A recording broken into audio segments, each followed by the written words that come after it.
You can do it, boys. I believe in you. Good. I believe Right, we are live. if anybody's watching, welcome to the absolute chaos. No idea how this is going to unfold. But Jack is in Orlando at Printing United. We're joined by Andy Mines of Guinness. Hello. And Luke in the Wild. Hey. Well, Hey. how are we? How are you, Jack Gocher? Who's actually Matt? I feel like I'm living Jack as a younger person in his biography. Not as good looking. Obviously. Or wise. Hello, Caris and Caris. How are you, Caris? I'm very well, thank you. How are you enjoying the show? It's fantastic. Such a buzz. It's still super busy and still haven't seen the whole thing. Here's other Caris. I want both of you, right? Here's the Caris. Hello.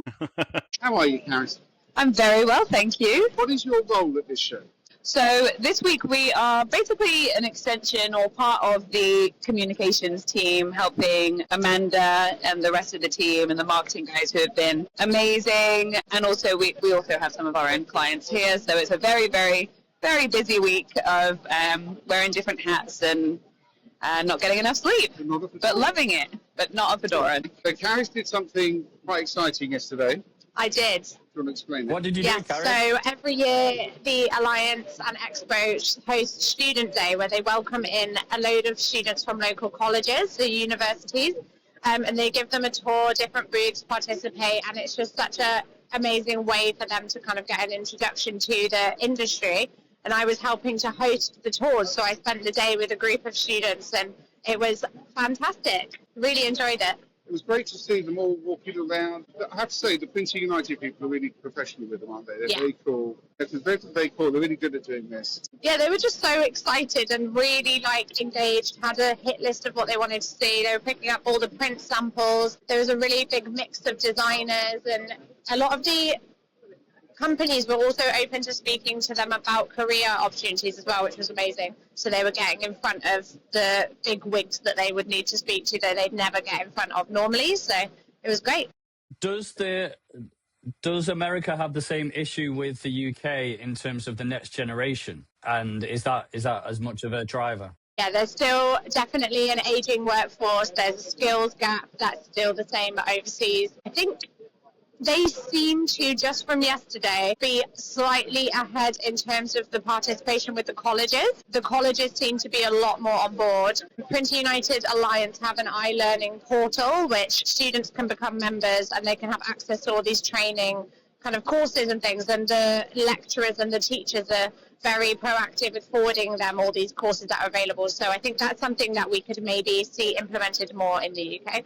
Yeah, I'm not an expert, but I would just add to that there's a real difference. I think they've got these great graphic communications courses, but maybe don't do things like apprenticeships in the same way we do. So we've got really different kind of paths, I think, to the industry. They have a thing called 529, which is where parents put money into a pot, and that can be used to spend on internships, as they call them.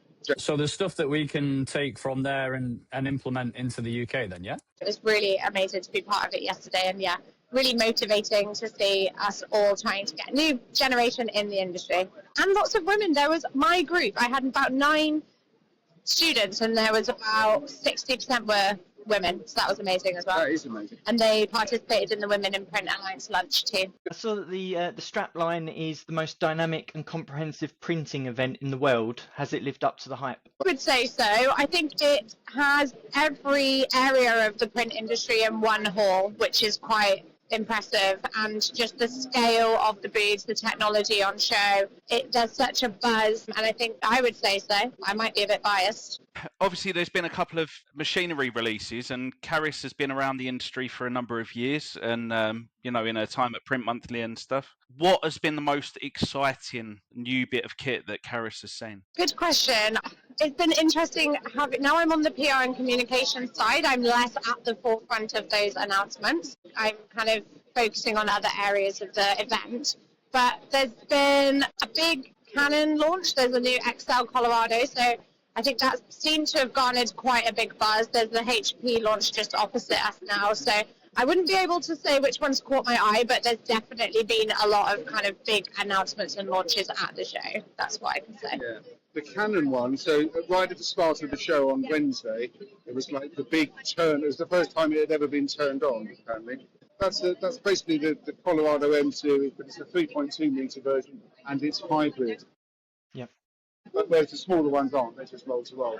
I think, that's the thing with a show of this scale is they're able to launch the bigger footprint machines. So you do tend to see the physically larger machines launching at this sort of event. Yeah. Although we do see there are some printers that have already been launched because they haven't been seen in the US. So as far as they're concerned, that's the worldwide launch. There's a few that are having their US debut that launched at FESPO as well. Yeah. It's a big thing. I think Ramaki have a new, their industrial UJF printers. That looks quite cool. I have a new packaging machine. You could go and look at the HP. You can go and have a look at it. You want to see an HP? It's Yeah, right go there. for it. I'm going to do it. I'm then we're going to go and talk to some other people. There it is. Look, Yeah, it's a let's have a printer. look. But much more interesting than a printer. Good morning, gentlemen. Hello. How are you doing? How are you? Andy's got Megan with him. Just in case somebody doesn't know you, would you like to introduce yourself? Hello. Hello, guys. It's Colin here, the online print coach, coming live from Who? Orlando. Who is it? And with a special guest. I'm Maurice from Pitch Black Printing in Reno, Nevada. I'm Megan from the same. Can't miss Megan. Nice. Megan and Megan. Maurice are part of Colin's print mastermind group. Which stands have impressed you most, Colin? I would say Styles and the AI Pavilion has been fantastic. So many new ideas to come back to the UK with. So many to choose. There's 850 to choose from. It's so definitely here. Colin came with about 1,500 business cards. He's down to his last 3. Fantastic. Networking genius. Working like a beast.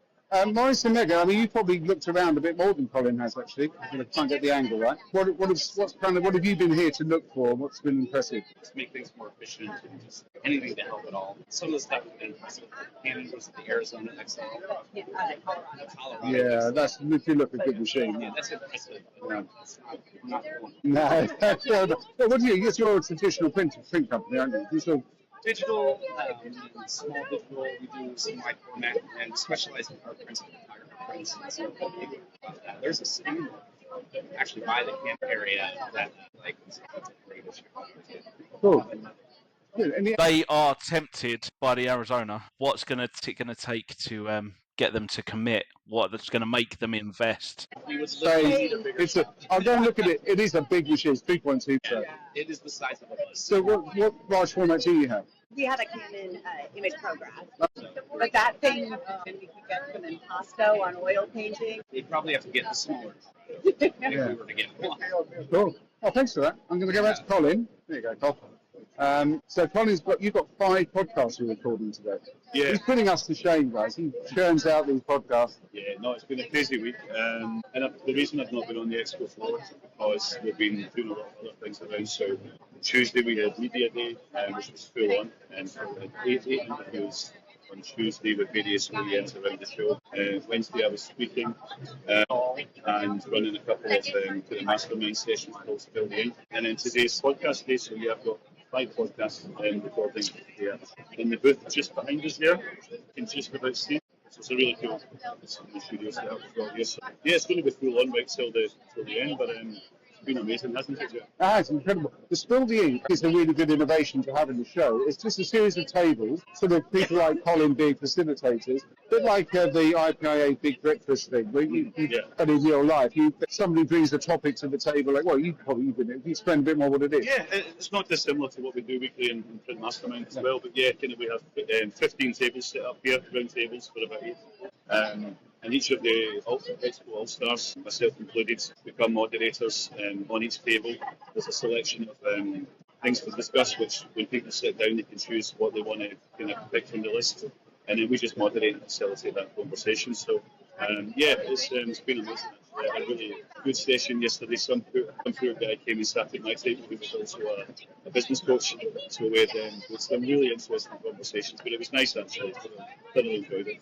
Fantastic. There seems to be like a big push on AI, and then but everybody that we've spoken to so far is talking about the hardware and actually seeing the printers. So how has that kind of translated from people being there to invest and buy equipment to actually having the conversations and AI integrating into all that?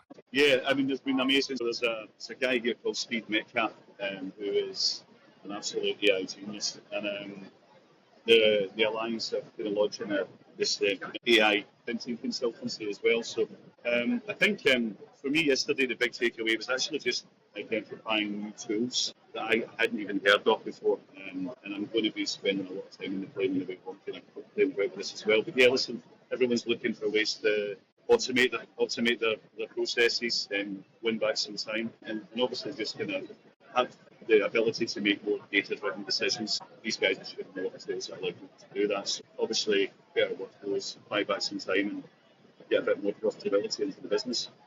Enjoy the rest of your time. Yeah, enjoy the rest of the time. Enjoy your podcast. I always worry when I see them laughing that much at the camp. I'm here, I know. No, you don't want to hear. It's fine. Good to see you guys. So how's life in the UK? Rainy. It's not rainy where Luke is, and Manchester's dry. Well, yesterday was an absolute barrage. It was horrible. Yeah, it was really driving into the office at 6:30, 7 o'clock in the morning, and the car just did not want to stay in a straight line. It was absolutely insane at some points. That's what happens when you're doing 120 mile an hour. As if I'd do that. I was driving 70 miles an hour. On a 30. So what is it like when there's a big show like this happening? Is it any quieter in the UK, or is it like no different? Don't think it's any different. For me, I've not seen any difference. No. Yeah. If anything, it's been busier, but obviously you're seeing a lot more different stuff when you are logging onto LinkedIn and seeing the socials, looking at people's press releases and stuff.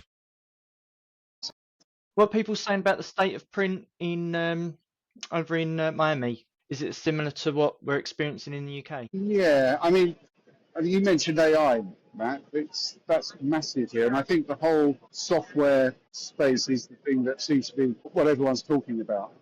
I've even had one of the printer manufacturers say that people are much more interested about the software than they are the output device. Used the analogy that so he used the analogy that you're so used to having Apple CarPlay or Android, whatever the Android one is. If your car doesn't do that, you're probably going to get a different car anyway, because that's kind of the most important thing you want to as part of your entertainment system. And it's much the same here. So if printers don't have the sort of software and the capabilities, the workflow capabilities you want, then you just go and get a different printer. And that might be one for Andy would have a better view on that, I guess. Yeah, I think people are looking at those higher end software. So it's like your Onyx and Caldera. But they still fall a little bit behind, I think, the small format software, where it's a little bit more involved, variable data, those kind of things. I don't think it's really taken off too well within the large format space, although some can do it, but I just don't think people use it to its full potential. But I think, productivity, quick sets, all those kind of things, that's what people are looking at within software, really. Quick wins. I think I'm just sort of walking over, see if I can remember where the Canon stand is, because probably is worth looking at this printer. It's quite smart. Yeah, I heard about it actually a few weeks ago following the UK show, the print show, and that was the next big thing to come out. So be interesting to see that one. Is there anything that's blown your mind, Jack, in terms of? I always feel like America's one step ahead of us. Like obviously we've just done the print show in the UK. Is there anything that's like really different and really kind of pace setting? I think the way this is the machine, by the way. There aren't really too many brand new machines that haven't been seen anywhere else. I guess maybe something to do with the time of year. I don't know. I mean, trade shows are trade shows, isn't it? I mean, it is incredibly well organised. But I think with this show, it's big, and because it's tied in with the sort of the Printing United Alliance, which is pretty much all the large format commercial print trade associations merged into one. They've got the most members, and this is the one they all come to. They have sort of little regional events during the rest of the year, but this is the one that everyone seems to come to. And everyone here, literally every person I've spoken to on the stand, is just, they love it. They really love coming to this show. And it's almost in my head think, well, why is the UK shows not as popular in that sense? I mean, these guys are travelling from thousands of miles away to come here. And whereas, our NEC shows are barely more than 2 hours from anybody. And they're excited to get a couple of thousand in. So I don't understand what something's happened in our market that will stop people from coming to trade shows. And is it because you have international shows like this are easy to get to and there's more people here, or what? I don't know what you think about that. Yeah, I don't know. Is there anything there that we don't have? I really don't think so. It's all the same You can see just looking around. I could be at Festival. I could even be at the print show. They have nicer. They have nicer things above. The little spinning. Everyone has one of those, which I thought actually at the print show there was a lot more of that sort of investing in the higher. Yeah, hanging signage. Those things. Yeah, hanging signage. Thanks, Matt. And it just seems a little bit more. I mean, I think it's the last day today. Everyone looks a bit jaded and maybe not quite the same buzz as it was earlier in the week. What's the general feel amongst the exhibitors? As in, are people converting leads and sales there? People feeling like it's been a good show? Yeah, somebody was saying they had 200 good leads on the first day, and I can't remember who it was. Yeah, no, the first day was definitely the day. I mean, that was the doors opened, it was full. You couldn't really talk to anybody because everyone was talking to somebody, and I think that was really when it was all happening. The other thing about this show, there's a lot going on, not just on the show floor here. There's loads of training, free and paid for. There's loads of seminars and places. I have to say that Spill the Ink thing Colin was talking about, that doesn't cost anything, and that's a really powerful way of getting people networking with each other, understanding specific issues. Have this, they have it's probably about 25 people they call the All-Stars. Colin wasn't wearing his shirt they made him wear before, which really suited him, I have to say. And these guys go around just sort of facilitating these conversations, being ambassadors for the show. And that's quite a nice touch as well, because people feel that, these are sort of the big personalities that kind of hold everything together and get everybody getting excited about stuff. So there's plenty of ideas to have. Sounds very American. I don't know how British people would get behind that. The idea of like the all stars. The all stars is quite a yeah, man.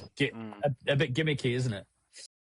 I don't know if we'd be able to get behind that at the NEC. Well, you definitely would. You've got to go with it, haven't you? There's one point they got them all together and they had to sing some kind of song, which was great. Was there anything that you feel that's been unveiled that, I mean, we were in FESPA in Berlin together. While we were there, Swiss Q unveiled their latest tech with the chameleon print and all of the various different effects that you can put into the print.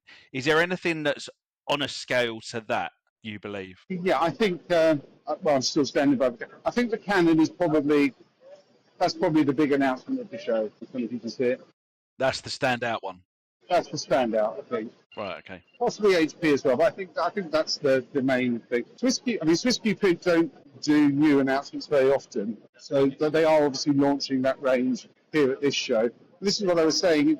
But the US is, as far as the US is concerned, until it's been announced in the US, it hasn't been announced. So even though these machines aren't new to us, they're very much new to this market. They're getting plenty of attention. I have to say, I'm just walking up to the Durst stand. Go backwards to see. I know. Yeah, I mean, these are real big old beasts on this stand. But again, see, these were, obviously it was Drupa last year. A lot of these manufacturers now they're not that many American manufacturers, so they tend to have already been announced somewhere in Europe or Japan before they end up here. So I don't think they mind here. As far as they're concerned, this is it. This is the first time anyone anywhere has seen them. About the footfall, Jack, would you say attendees of the show are proper commercial print business owners, or do you think they're set up in their sheds or doing smaller run work, or have you got a real mix between the TikTok shop sellers and the established businesses? It's absolutely a mix. I would say probably half the visitors here are, as you say, fairly small, working out of their sheds, and then up from there. I mean, because they're Alliance members, if you come to the show, that kind of covers the cost of your membership, so it becomes worthwhile coming just for that.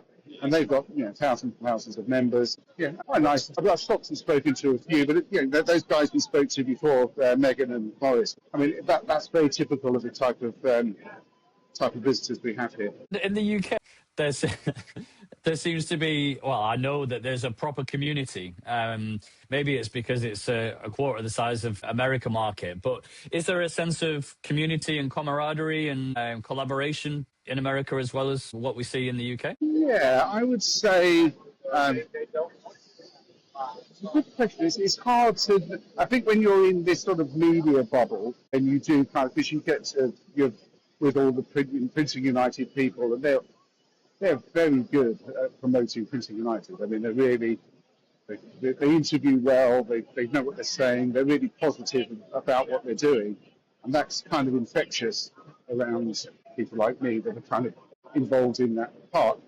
And what are the attendees like? Is it mainly say locals, Americans, or is it a big diverse mix of people around the world? I've not really seen many Europeans other than there's been a few on the stands from the European companies. So it's very, very US centric with a percentage from South America. That seems to be the main focus here. Very, very little, very few Europeans, just us Brits and New England. Nice. It's interesting what Karis was saying about walking around with the groups of students and being almost like the mentor for taking those students around the show. We had Elizabeth do that at the print show and the sign show this year, and the reception to that group of kids was absolutely amazing. But the difference is, Karis was saying they were like college students. We had school students. Yeah. So it'd be good if we can adopt that further and bring that more to every day of the show rather than just one day of the show.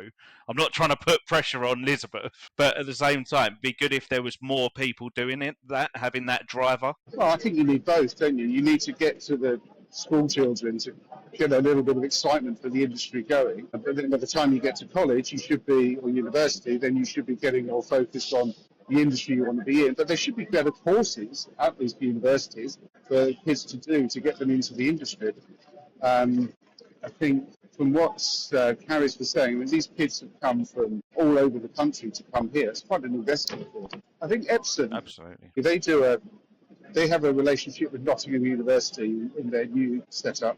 I think they've got another event coming up soon where they invite students over to really get under the hood of the printers too. But Matt, the thing you do with KGK, their young people thing, that's specific on university students. Yeah, absolutely. So it's like visual merchandising course for University of Hertfordshire, I think, the Ware campus. And yeah, it's working on a live brief for one of their clients. They design the window displays and the window graphics, which is then the winner then gets rolled out across the country, which is phenomenal. And they get a work kind of scheme job for, I think it's 6 weeks, and then obviously if they're any good and they love it, then there's a permanent opportunity at the end of it for them as well. So it's a really good way to get the industry into those people that are associated in those studies. But I think there's a massive, it's all well and good doing the colleges, schools, universities and things like that, but I think there's a load of talent that's overlooked in terms of what we would probably class as second jobbers. So people that are an account manager for, I don't know, total jobs, for argument's sake, where they're doing the same job as an account manager, but they don't know the industry, who are still on the upwards curve of their career, and they can hit the ground running in terms of that facilitation, taking a client brief and pushing it through internal and all that type of stuff. And then organizations just have to teach them the industry. Andy, you've got Marco, who is exactly that, right? Like, he's a natural salesperson, but didn't know the first thing about print at all. Yeah, and that's down to the companies just to teach those skills, how printer prints and what ink goes on which paper and where you would use it and all the applications. So yeah, we can teach that. That's the easy part. Sometimes it's harder with the sales skills and the organization and admin, all those kind of things. But yeah, it's telling someone how the printer works and why you'd use Acris over UV ink and all those kind of things, that's easy really. That's a couple of months of training. But you just get like that fresh impetus, that new life, like lease of life for someone coming into the industry that's already done the job, but in a different industry. And so I think there's a load of talent that's transferable that gets overlooked massively. Yeah. Yeah, look at the success of people like KD as well at print.com. I mean, she's just been nominated for Young Leader of the Year award for the IPIA. She's absolutely flying. She posted a really personal post this morning about how she was struggling with anxiety and wasn't sure about, how she was going to go forward. And she knocked on Fiona Robinson's door, and Fiona gave her a chance. She's absolutely flying. You saw her at the print show, just absolutely bouncing, just almost flying without wings, without wanting to quote a terrible song. She's doing really, really well. And people like that, I mean, she was already in print, but she lost her opportunity in print, if you like, and that gave her a real strike down. And I think that's where we lose a lot of people as well. We lose a lot of good people because they're struck down just as they're about to step into second gear and get going. And they're struck down because of whatever reason, whether it's financials or whatever. I think we just need to be wary about holding on to those great people that are in this industry as well. I mean, I left. The emphasis is on the the industry itself to look after young people in that sense and give them the opportunity to succeed, not to fail. Yeah, help them on their way up. But then that can come from outside assistance as well, with educational programs or apprenticeships or apprenticeship providers. We need to be engaging more of these people. Yes, the BPIF have got a number of apprenticeship providers, and they've got BPIF training, which essentially is an arm of the BPIF in a way that it's structured to offer these apprenticeships and this training. But we need more of those providers as well to offer a good selection across the board. And it gives people those opportunities to grow within their role and to not hit glass ceilings constantly. And I think there's a huge impetus on everybody in the industry as well to, if someone is thinking about leaving because they've not had the best experience with one particular business or something like that, then it's not unified across the industry. It's just bad luck that you've fallen into the wrong environment or something like that. So as a recruiter, it's my job to try and explain that not every employer is the same, and try and keep them in. Yeah. Hello, sir. Nate. How are you? I'm very good, thanks. Are we just recording live or are people watching live? Okay, I'm going to have to shoot, but good to see you all. Technology. LinkedIn said no. Oh, David and Johnny. Hey guys, yeah, it's been pretty great. I've got a really sore throat though, and it's not just because of the drinking, so it's because of the AC. Yeah, not that either. Seeing people smoking cigars in this hotel. We weren't smoking cigars, but other people were. Tim on the personal announcer. Tell him to shut up. How does the show compare to the UK and Euro shows, in their opinion? I mean, there is a certain UK show that is better than any other in the world, to be honest. But, I should have asked Nate that. yeah, but it's massive, you know, it's really huge, and the exciting thing is actually seeing the same kind of, you know, feedback about there being a lot of excitement in the industry and about things growing. And with Paul Dowers, you're CEO of Printing United Alliance, I believe. That is correct, yeah. How has the show gone for you? Been fantastic. I mean, there's no other word for it. Everybody's happy. It makes me happy when everybody's happy. When they're not happy, I'm not happy. But everybody seems to be elated to be here. It's the most exhibitors, the largest footprint of floor space, and the most attendees we've ever had. So we've broken all of our records. What are the trends we're seeing in the print industry at the moment? Well, of course, AI. Yeah. So everybody's buzzing about AI, and so I think the good news is that, you know, when printers start to think about this, they start to conceptualize what this means, and they don't really understand it. Nobody really does what it can do for you, that kind of thing. But the good thing here at the show is we've got a lot of vendors who are already incorporating AI into their solutions. So you don't have to understand the big picture. You don't have to be AI masters. You don't have to go out and, you know, take multiple courses. You need to have a conception of it. But the solutions providers are going to kind of walk you through how AI has been built into their solutions, how this is going to help you be better as a printer. And so even if you gaze over here, this is right next to the AI pavilion, and it's standing room only. Everything we do in this, you know, session after session after session. So AI is certainly a huge part of Good stuff. Generally, what sort of companies are here?